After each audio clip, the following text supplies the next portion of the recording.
This is Sal again for Drunk Nerd Sober Nerd, and this is part 3 of our 5-part series, Every Comic Book Movie Ever Ranked. As you know, I sat through 160 comic book films, and before I lost my mind, I managed to rank and analyze them all. Behold, the fruits of my pain. And as always, warning, there are spoilers for all the movie. So, let's get this started with number 96. Here we go. It's simplistic, it's goofy, but it's also kind of fun. I've never found the Fantastic Four to be the most terribly interesting comic book to begin with, and I don't know if it'll ever make a great film franchise, maybe if Marvel takes it over. But until then, this did just fine, I suppose. 95. Red is cute, amusing, and competent, but it mostly rests on the laurels of its incredible cast. This movie is all like, look, it's Helen Mirren shooting and killing the shit out of everyone. And we're all like, yeah! That's worth a 2-hour watch and a sequel, right? Right? 94. The battle between the darkness and the light has waged eternal. Their armies fueled by souls harvested on Earth. Okay. Spawn is insanely cheesy, but so is the comic for that matter. There's some superb casting, namely Jai White and Leguizamo, as well as some not so superb. Soon the whole world will be at my commands. Anyone who refuses to join my consortium won't be around to argue. The film certainly doesn't hold back. It's never afraid to be weird or as true to the comic as it could have been at the time, and that's what makes it memorable. Damn. 93. This would probably rank a lot higher for most film dorks, and I know this is sacrilege, but I just don't like horror films. Not my thing. That being said, this is a really cool film. The pacing is a little slow sometimes, but it's a well-made, fresh take on vampire films, with mostly practical effects, and I regret not seeing it sooner. 92. I am the law! Judge Dredd was a film that had a bit of an identity crisis. The writers wanted a dark, dramatic story, and Sylvester Stallone saw it as more of a comedy and fought for that kind of a tone. I am the law! As a result, it doesn't quite accomplish either. That being said, it's not as bad as the stigma attached would suggest. It's a lively, crazy, and imaginative 90s explosion fest, which I can certainly appreciate. You betray the law! Law! When I was 15, I made my girlfriend go see this instead of Pocahontas. She broke up with me a week later. 91. I did complain that the other Fantastic Four films were a little too goofy. This one went the complete opposite joyless and humorless route. It has the lowest Rotten Tomatoes score of any Marvel film ever made besides Captain America 1990. The thing is, it really isn't all that bad. Well, the first half origin story part is really cool and promising, but the studio panicked at how dark it was and screwed around with it, which then caused the director Josh Trank to lose his damn mind. The result is a jumbled, messy second half with reshoots to patch it all together. The film was made to feel smaller, mostly taking place in one building. Characters' motivations don't quite make sense. The Thing's CG is pretty crappy. What is it with this character and bad wigs? The wig changes from one shot to the next sometimes. Get a good wig. Too bad we never got to see the director's cut, because rumor is it's much better. 90. The first Sin City was really groundbreaking at the time, but the sequel 9 years later just didn't interest people as much, either due to Robert Rodriguez having taken too much time to make it, or maybe it was the visual style losing steam, or both. There's still a lot of coolness here though, and it's worth at least one watch if you enjoyed the first one. 89. It's the worst of the MIB films. There's crummy CG animation and a really sloppy ending due to the World Trade Center being a part of the original ending and 9/11 forcing them to cut it up and change it. But it still never lost its sense of style and humor.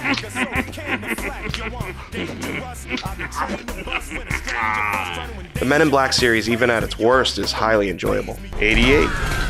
A Pixar-style Ninja Turtles film. The plot is really simple, but they took it seriously, which was refreshing, and it's actually the closest thing to the comics of all the Turtles movies. And casting Patrick Stewart as a main voice in there definitely helped. Where are we? 87.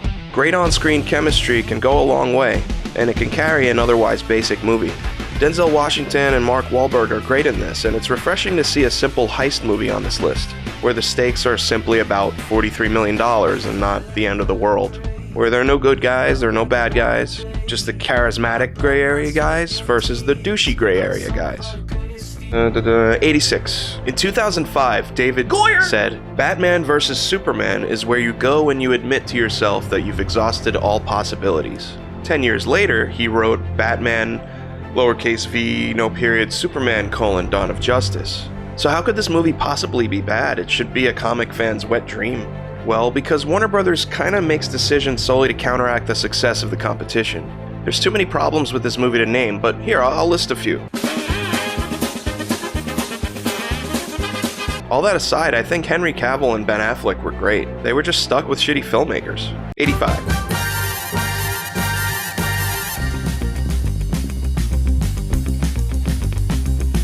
Spider-Man, Spider-Man. It's not that bad, but no one fucking remembers it. 84. First, let me purge my issues with this movie. It exists just because Sony's greedy. They managed to screw up Spider-Man real bad. They called Marvel for help. They worked out a deal and Marvel just fixed it for them. They couldn't just let that be, so then they started announcing other Spider-Man spin-offs with the characters that they had the rights to so that they could capitalize on it. Before I even saw this film, that's what it represented to me. It's just the inevitable downfall of the deal between Marvel and Sony because Sony's gonna eventually ruin it. They suck. Okay, now let's shelf all that. After all, the movie studio politics shouldn't affect whether or not a film has merit. So does it? Well, it was better than I thought it would be. Tom Hardy's always amazing. The internal banter between Brock and Venom was really entertaining, and the film definitely felt unique. But ultimately, I felt like it belonged more in the Amazing Spider-Man universe. And the biggest missed opportunity is that it didn't go for an R rating. Yeah, I'm sorry about Venom. 83. It's a plot that we've seen a dozen times. A stylized spy thriller about a list of secret agents leaks out and there's a race to retrieve it. So what stands out about this one? Both Charlize Theron and James McAvoy are fantastic, and Theron has crazy dedication to the action stuff. It's worth a watch just for the gritty 10-minute fight scene toward the end. It's very reminiscent of those single-shot fight scenes they do in Daredevil. 82. Up until the making of this video, I'd never actually seen all of Mystery Men in one sitting. It was one of those movies for me that you just kind of see in bits and pieces, and it sort of fell through the cracks. And it fell through the cracks for people at the box office as well. It lost a dickload of money. This is unfortunate because it was actually pretty funny. It was dry humor, comic book movie satire. Maybe people were turned off by the film's heavily featured use of All-Star by Smash Mouth, and I know that was my reason. The villain's name in this movie is Casanova Frankenstein, for fuck's sake. That's amazing. I did really enjoy watching Tom Waits read his lines off of his fingers because he couldn't remember them. 81? I'll spare you and I won't get into the sordid history of the production of Superman 2 or the Donner cut of the film. I'll just say it's kind of a mess of a film and it's got many highs and lows, and that's mostly because it was half made out of the extra footage that they had lying around from the Superman 1 shoot. Superman's motivations for transforming himself into a human were always so stupid. How about how the fuck are we gonna get home now? Usually this is the part of the story where we learn that the hero's powers aren't actually what made them a hero after all. Not here. We quickly learn that Superman is now a completely useless dweeb, so he goes back only after a few hours to get his powers back. And why the fuck does Perry White have a framed picture of a dead serious Bill Cosby in his office?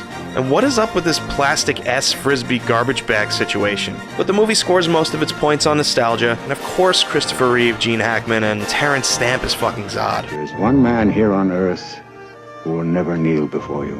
Who is this imbecile? Where is he? 80.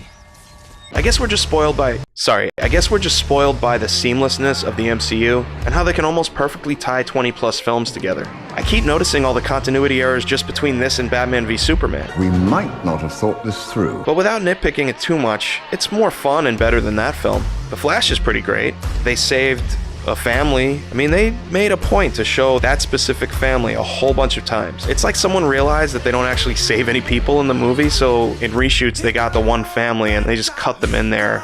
So yeah, they saved somebody.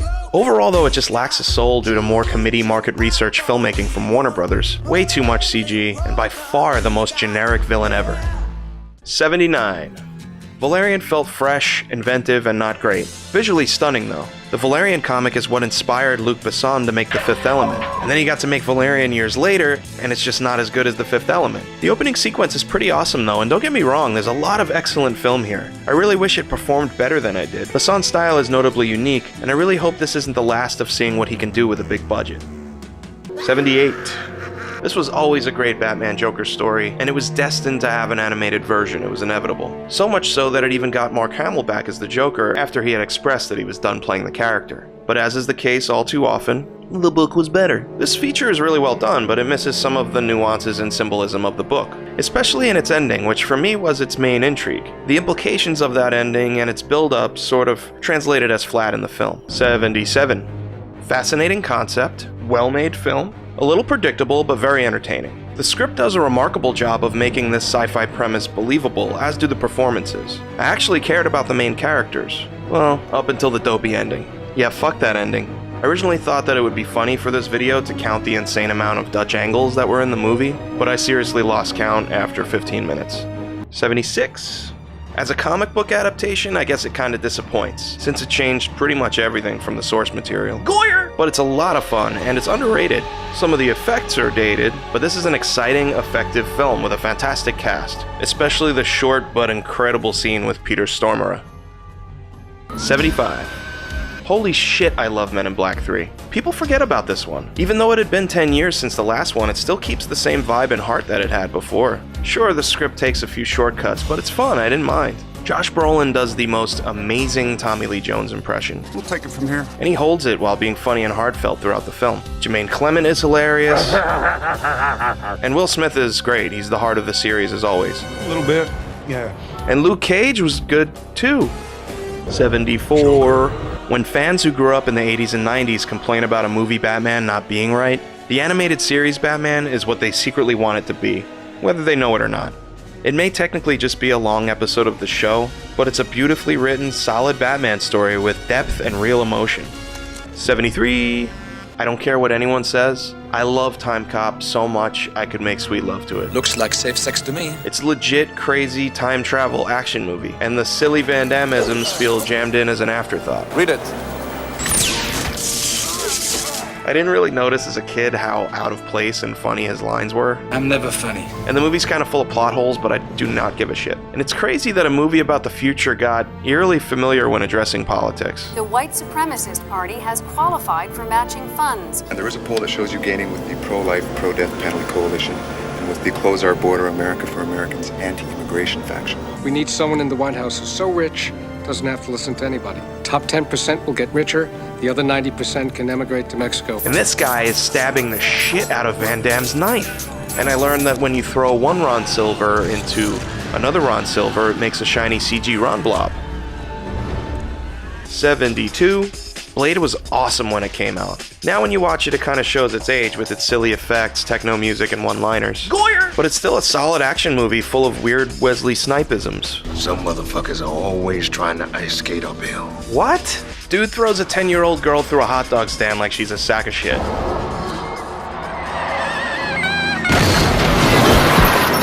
I can still remember leaving the theater with friends and we were all saying, finally a good Marvel movie. Feeling excited for the future. 71.